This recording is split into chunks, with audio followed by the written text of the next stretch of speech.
in the bottom left. In the blue, he is from Storm Gaming, winning 2-0 over True, GUMIHO.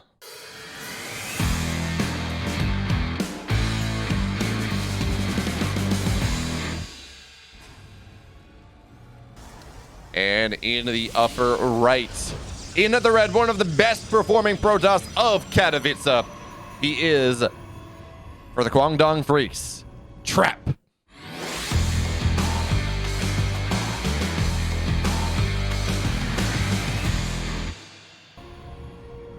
And man, we had some...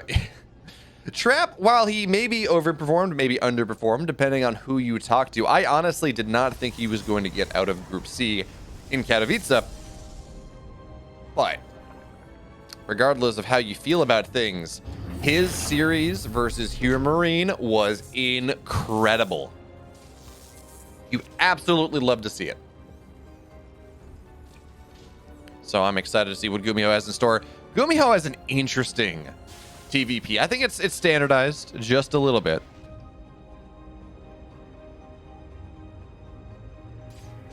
But for a while there, he was going for these interesting Marauder compositions where he would go Concussive Shell Marauder from his main base pretty quickly. And then try to catch scouting units early. Is really what the thing was there.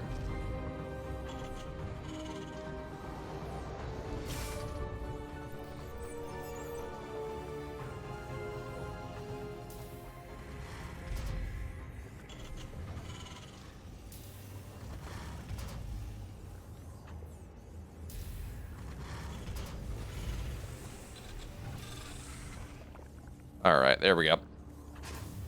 I had to make sure that the absolute fanatics of Trap over at All Things Protoss were aware that Trap was playing. Versus GUMIHO, no less. But yeah, GUMIHO has been going for this interesting, or at least he was, a double Marauder Concussive Shell opening from his main base. Of course, he's kind of stopped that. He's playing a little bit more modern, more standard TVP at the moment. But again, things are a little bit interesting as we have a pylon on the map. It doesn't look like it's going to proxy too much of anything, although the probe is not rallied back there. So this just may be for Adept weapons or something later on. But still, we have the Adept going to try to find its way forward, and it's not going to find too much. And this will be most likely... Well, we're going to see Oracle Blade to start. The question, though, is where does Trap go from here? A lot has been made.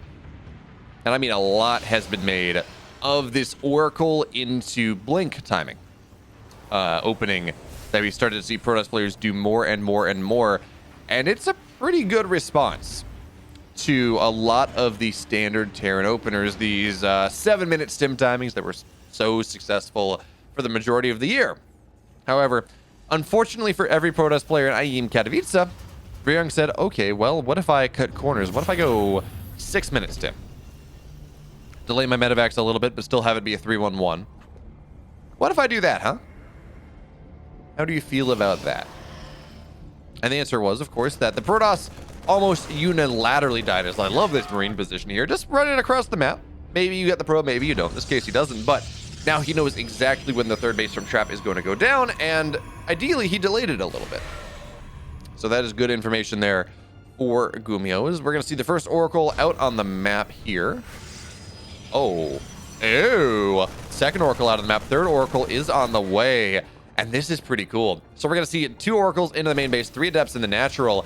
And GUMIHO is going to be forced with a difficult decision. How does he look to defend both? So 2 Oracles will be scouted here. Of course, they don't one-shot SCVs, but they do effectively 2-shot them. So we're going to see Cyclone Lock on there. But unfortunately, Trap is not shading in with the Adepts.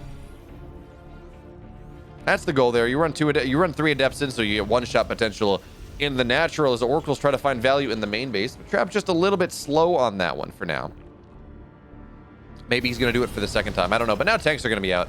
Marines in the natural, so less potential. Cyclone in the main base is going to be, and actually auto turret as well, should be able to be a solid defensive 2 as their Oracles are going to look to dive on anyway. They're just going to dive on top of the Cyclone. It's going to go down. Auto turret's not in a great position here. Oracles, they're finding so much value. Of course, SCVs being forced to run away behind the auto turret, but that only lasts so long And Stim is not anywhere close to being done. So how many workers just died? I don't know, but we got Adepts and Stalkers and other things running on into the natural here. SCVs getting pulled to try to keep this tank alive, and you're going to do so for a while. The tank will eventually fall. I didn't mean to hit that, but that's fine. As we will see the Stalkers go down. Marines rallying onto the low ground here. Second Cyclone, got to be very careful. Want to keep that one alive.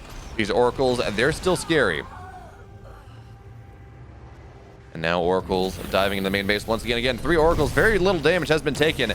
And this Cyclone has to be very careful. It is exceedingly low. Trap is just ping-ponging his opponent across the map. GUMIHO with no room to do anything. He's just got to sit here and take the pressure. And assuming he survives, maybe he's going to be in a good spot for now. Oh, the Stalker's going to run forward. The Raven goes down as well. And yeah, you're going to trade 1 Stalker for it. I think in the balance of things, absolutely Trap's going to be okay with that one. Losing 2 more Stalkers? Maybe less so. But it looks like for the moment, we have a little bit of time. So 14 SCVs have died. 1 tank, 1 Cyclone, 1 Raven. That is expensive. Twice the minerals, 1.5 the minerals, twice the gas. That looked like it hurt. Oracles again, they're going to dive in. And we still don't see defensive Widow Mines, which is kind of the surprising thing. I know we had some, but we don't see them really doing too much of anything, as now Oracles will be forced out, but not before a couple more workers go down. And you got to remember, the only reason these Oracles left really was because they were out of energy. They couldn't really kill things anymore. It's kind of a shame. Now GUMIHO getting active on the map here. His stim is done, which means these Marines are somewhat scary, as GUMIHO is actually going to stim a little bit, but because there are no Marauders, because there is no concussive shell, every stim is just significant damage to the Terran army. So ideally, Trap is looking to force as many stims as possible. These Stalkers are not in the best position. They're going to knock a Cyclone down before they blink out. Well, that's the wonder of Blink. It can fix some, not all, but some positioning mistakes.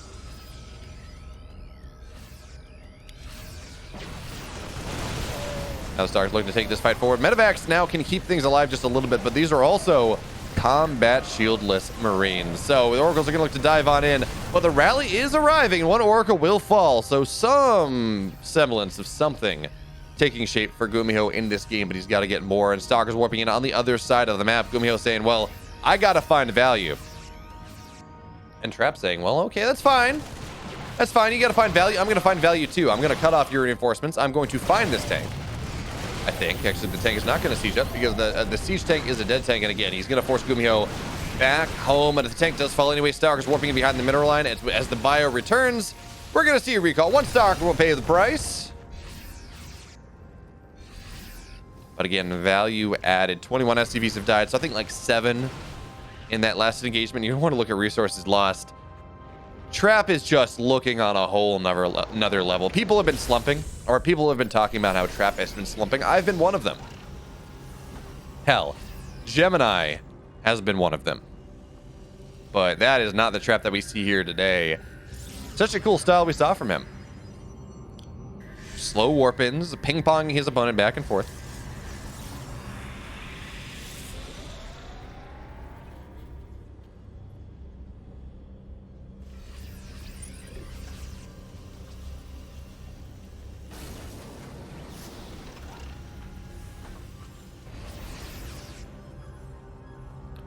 And now the push from Trap coming in. He's up 20 supply.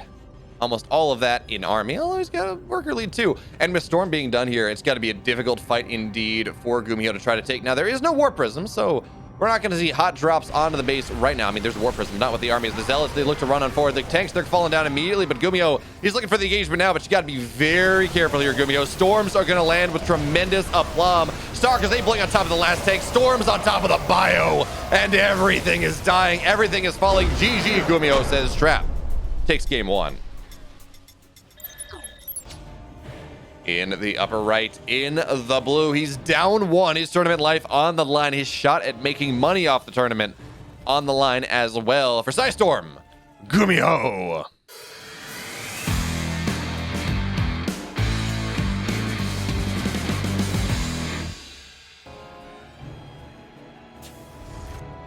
In the bottom left, he's up 1-0 off of truly masterful multi-prong play. He is for the Kwangdong Freaks. Trap.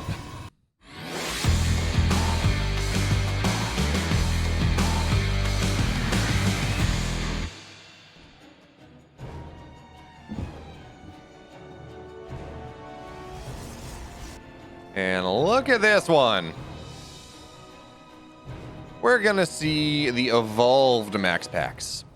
Maybe the classic build. I don't know what you want to call it, but Classic has been using this to great success to kill Terrans recently. Where you go and you build a gateway at home, build a gateway abroad. You get your cyber core decently timed, as one normally would. And this is much more not about the first zealot to delay a natural, although sometimes you see that. This is very much about getting the stalkers across the map, getting adepts across the map, and just picking and picking and picking away. Now, GUMIHO will see the lack of a natural. So he's going to say, okay, well, I know what's up. I'm going to build my command center on the high ground. That already takes a lot of the strength out of this idea. In fact, GUMIHO is well aware of what's happening. We see a bunker on the high ground as well. I don't know if that's totally necessary, but it certainly will help, and you can always salvage it for, what, 75% of its cost. That's always going to be nice. There we go. Stalkers are on the way, getting the one across the map getting chronoed. And it's so interesting to see it happen on this map. Because again, Glittering Ashes is really big, but it's not like the rush distance is longer than 40 seconds. I think it's 37. Still within a couple seconds of Berlingrad, or Curious Minds. But anyway, first Stalker out of the map right now. We're going to see it try to poke onto the high ground. And this was Reaper into Reactor, so no Marines out on the map just yet. Of course, the Marines will be ready and ready to pop out by the time that actually there's any threat of this pumping on through. So Stalker's got to be careful. They're not really going to be able to get too much done. The Marines are going to pop out just now, and they're not going to... Yeah, they show up for a millisecond before popping into the bunker, so it's all fine there. But it's when Warp Gate finishes, and it's when Stalkers 2 and 3 join the field. That's where things start to get a little bit more interesting, shall we say. Just a little bit more complicated. But again, for now, GUMIHO, he's very happy to just get his orbital, build SCVs 2 at a time, mine out of his main base just a little bit, and acknowledge that, well, he hasn't really taken any damage. Sure, he's taken some implicit damage because he cannot take his barracks or take his natural just yet, but it's fine. In fact, he's going to go take his natural right now. He's pretty confident how things are going, and he says, okay, well, I found your proxy. I know it is a single gateway with a pylon. I'm not too worried about it. And more importantly, I see that you have 2 Stalkers and an Adept. I know exactly what you have, and that tells me whether I can move on the low ground or not. So certainly the, well, command center's on the low ground, and bunker does get salvaged. Marines are here, and we're going to see a tank show up, which really does put the kibosh on this.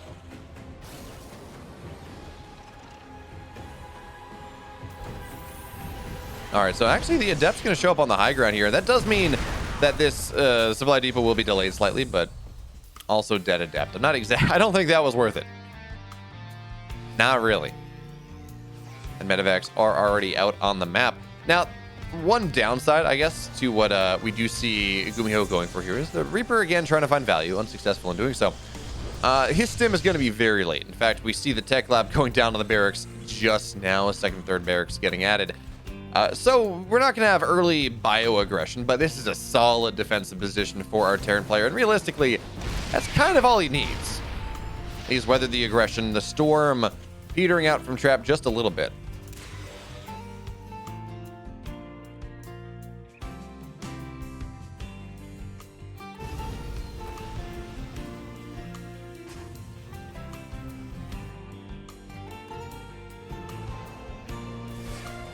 Okay, so now stim on the way. I believe that's we think we're probably going to see a second tech lab on this second barracks. So stim combat shields on the way at the same time. Add marauders, you know the deal. And this times out fairly well, honestly, with the standard 7-minute timing that we do see.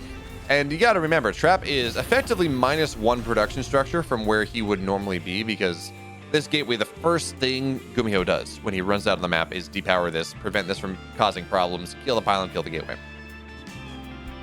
That is something Trap is he has 3-gate production, but again, once GUMIHO starts pushing, it will be 2-gate.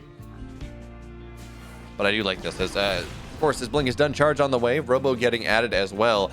And that does mean that, well, GUMIHO is going to have to deal with Colossus play whenever he eventually runs out on the map. And Colossus against a bunch of Marines, it's kind of scary. You add Marauders, and it becomes a little bit more complicated, but there's only so much gas available in this world. And they're being spent on tanks and upgrades right now. In fact, yeah, this is just going to be a Marine tank push. Look at this. It's double reactor on the barracks. Normally you would see, well, double tech lab. So you build 2 Marines, 2 Marauders at a time. You have stim combat shields, concussive shells rounding things out, and that is, well, it's a powerful Terran army. But instead, it's going to be Biotank. Here's GUMIHO. We're looking to run out on the map right now. Stim is done, +1, just about done. And I believe we have a... Oh, the flank. That is so smart there, GUMIHO. He's going to get so many Stalkers for free. It's going to be 3. And an Adept as well. The 4th one can blink out, sure. But for now, the army of GUMIHO runs out on the map, not even bothering to deal with the warp in position because he's got a wall. He's going to be totally fine with that. And it looks like GUMIHO may be able to hit here before charge is done, but he cannot dally. And it looks like dallying is exactly what he is going to do. So we're going to see these rocks go down. GUMIHO just opening up another attack pattern for him because he scans and says, okay, well, there's a Colossus here. That's not the easiest thing to deal with, but he's also up 70 army supply. And wait a minute, the Colossus is out of position here. Tanks are going to get dropped right on top of it. And we're going to see the Bio looking to stim on forward. Shield battery overcharge is a thing. Stalkers blink forward, but it is still 4 damn tanks. The one Colossus rallies right into things. Marines don't kill Colossus all that quickly, but the tanks, they absolutely do. So that is a dead Colossus number 1. Colossus number 2 holding on only by a thread. And by the shield battery, which is now done. So we're going to see the tanks look to run on forward here. The relentless rally of the Terran in full force is, of course, GUMIHO and the natural as well, finding a little bit of value. I want to see this sync up just a little bit more. And there we go. That's what you want to see. So 1 medevac giving vision for these 4 tanks to force the Colossus out of position. Meanwhile, the Bio stimming into the natural, again, forcing complicated decisions out of the Protoss player. And that complicated decision, it's resulting in one thing and one thing only. This is a dead third. But look at what Trap's doing. He's looking for the pressure release valve now. 6 Zealots into the natural. And where is our rally? Kind of synced up in the main base, but not really. So Zealots run into natural right now. But GUMIHO says, the hell with that. I got to push into your natural. I got to push into the heart of your economy, into the heart of your tech. And with SCVs getting pulled, it looks like eventually GUMIHO will be able to clean this one up as well. GG, folks. We're going to a game number 3. All right, so we've seen a game where Trap does not shoot himself in the foot, where Trap says, I'm going to do something that is maybe not exactly standard, but powerful, mid-game focus that gives him room to get off the ground even if he gets scouted. And it worked out pretty well for him. We've seen Trap also go for a game where he puts a pylon across the map, puts a gateway across the map, says, hi, GUMIHO, I'm going to kill you. And in fact, he died because GUMIHO built a wall. Crazy that. But GUMIHO also has kind of learned from his mistakes. And he is, of course, building the command center on the high ground. No bunker, though. He understands that he's not in too much danger. And honestly, command center low ground versus high ground, it's a 10-second difference. That is significant, but it's not going to be something that is going to win. I don't think that's going to win or lose the game. Anyway, GUMIHO, he's going to suffer under Trap's, well, early Twilight opener. In this game, we're not going to see a Stargate, no Oracle into Blink. That people have been telling me is the way that is just going to be the meta setting build for PvT, and then I've seen like 1 game on it. And maybe this is Protoss players not being totally confident in the build just yet, but even still, I do think it's interesting. Ah, yes, the way of the future. Zest shaping the meta, and then no Protoss players do it. Okay.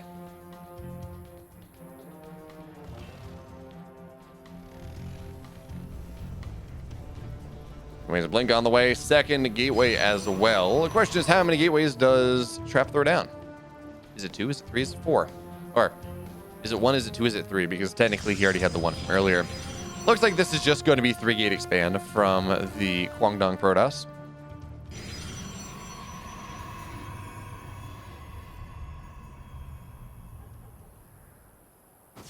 But who knows?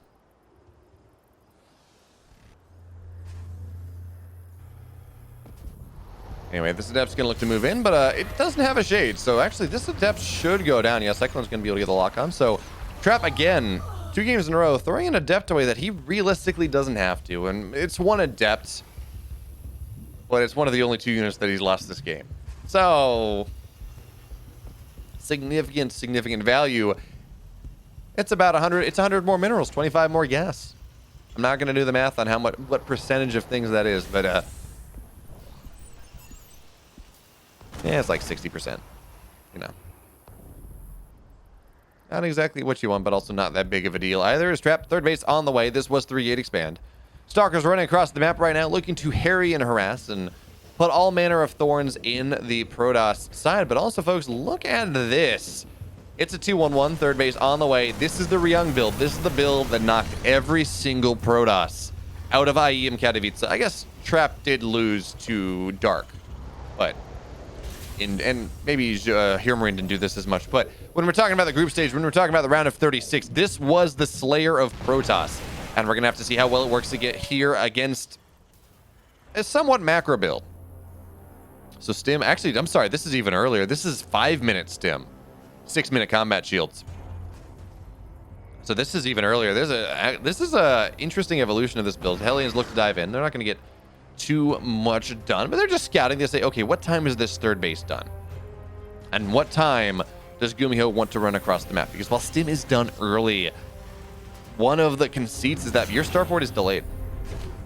Starport only just now done. Medevacs on the way right now, which does mean that every Stim you take, it is permanent damage, at least for the time being. So we're going to see the Stalkers look to blink on the high ground. But by the way, 2 tanks here. Stim is done. This is not a blink that they want to make happen. I don't think. They're looking for it, but Trap sees both tanks. But also, I don't know that he knows that Stim is done. This was a very early Stim timing from the Terran player, which is interesting because it looks like his push is going to hit pretty much like a 7-minute Stim timing. Interestingly enough, so now the army is looking to posture on the map just a little bit. Combat shields are going to complete, and that is really where you feel confident. Nice, there we go. Scan on the high ground. Observer will go down. Now the army's going to look to Stim on forward. Just now, one Stalker will not go down because Trap's micro is absolutely deific. There we go. Beatified. It is like a god, not just a saint. But here comes the army of GUMIHO as he takes his third base. But there we go. Zealots warping in. GUMIHO's not going to be allowed to move out just now. Tank will die immediately. 4 Zealots in a warp prism saying, hey, GUMIHO, how about no? How about no, you don't do that? How about I force your entire army back home? I'm going to. Actually, Trap should be able to keep all of these Zealots alive. One will go down to... And it looks like he got 6, 8 SCVs, something like that. Yeah, 8 SCVs. Wow, math is hard. Also a tank and some Marines. This timing that GUMIHO was looking to hit at 7 minutes, not really going to be there anymore, but also his third base is done at 7 minutes. So what he loses in some other timings, what he loses in medevac timings, that he does make up for it having a much quicker third and having a really quick Stim. Actually, the more I think about this, kind of more cool the build is from GUMIHO. He's looking to push in. His supply lead is not what you would normally expect to see, and got to be careful there with this Stim. We're going to see a Storm get dropped. Actually, it's not going to be all that great to start, as Stalkers will blink forward. Widowmine will arrow, or will get sniped down for now. Cyclone's looking for the lock-on. Zealots into the third base. It's kind of a flank, but it's a complicated one here. Trap looking to blink on forward, just smash the Terran army. So Zealots, they're getting paired off just a little bit, and this bio is, we're going with some rather good splits. We're going to have to see how good the Storms are, though. First one doesn't actually land all that well. Second one is going to be much, much better. And now the army of GUMIHO is starting to fall down just a little bit, but he still has that supply lead. He still does have +1 versus +0. And the Storms, there may be one left in this army. No, but there will be soon. And as the Zealots, the Archons, the Immortal look to run on forward, we're going to have to see how well things happen. GUMIHO again forced to Stim and run. We're going to see SCVs getting pulled away. You can't really pour SCVs into this army, not with the Archons right here, but the Archon gets target fired down first. We're gonna have to see when the Storm is complete. No, GUMIHO Stims on top of it. Now he's getting on top of the tech. Your Immortal goes down. So much of the expensive components of this army go down, but the question now is whether GUMIHO can fight the Zealots. Looks like that answer is yes. GUMIHO now adopting a 30 army supply lead, not losing too many SCVs. Actually, no, he lost 18. Never mind. Losing a lot of SCVs. But his third base will be able to be reestablished, and now he's at 1-1 versus just 1-0. He knows what he's facing. We should see Ghosts on the field soon enough. But the big deal is that there is not a lot of energy for High Templar for Storm. They're getting close to about 10 seconds off, but they're not there right now, and that's when they need to be. So we may see these morph into Archons just to try to keep things alive. GUMIHO stimming into the third base location. It's not there. It's on the other side, GUMIHO. You know this. A nice target fire there. Widow Mines will fall down. And the longer this goes, now Storm is done. Now there are 3 Storms with this army, and 3 Storms should be enough to deal with things. And there we go. Ghost on the way. Enhanced Shockwaves as well. That is what puts the timer on this composition from the Protoss player. And it looks like, I don't believe we have, okay, we do have a Robobay, but no Colossus. Only first one on the way right now. Oh, that's going to be a big pick off here. 3 High Templar go down. Archon as well, and then you just pick up. You keep the army alive. 4th base has been found out as well. GUMIHO knows where he needs to push into. He's going to pick up for now, drop on the other side of the wall. But knocking down those 3 High Templars and not taking too much damage for it, not losing too much of his army. Well, great moves there from the Talterran. But even still, he's down a base. And without enhanced shockwaves, life's a little bit complicated. Also, losing some of these stalkers does mean that the eventual Colossus transition is not going to be quite where he wants to be. Is to drop. Oh, that's big. +1. I believe that was +2. Getting taken down here by GUMIHO. He's going to find a bunch of workers, and this is going to start to be some of that commensurate damage that we were talking about. A way to balance his way back in this game. More and more stalkers getting warped in, but man, these Marines, they're 1-1. They're not dying all that quickly. The income, the worker deficit, cut in half immediately. 10 probes go down.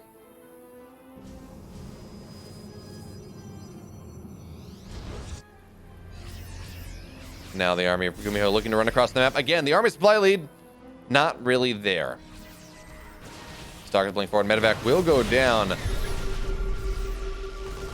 you got to be careful with this army, because while there is 1 Colossus, enhanced shockwaves are a thing. Where you can see Warp Prism once again. It has been found out. GUMIHO knows where it is, and we're going to see Vikings just get sicked on top of it. Colossus pops out right now, though.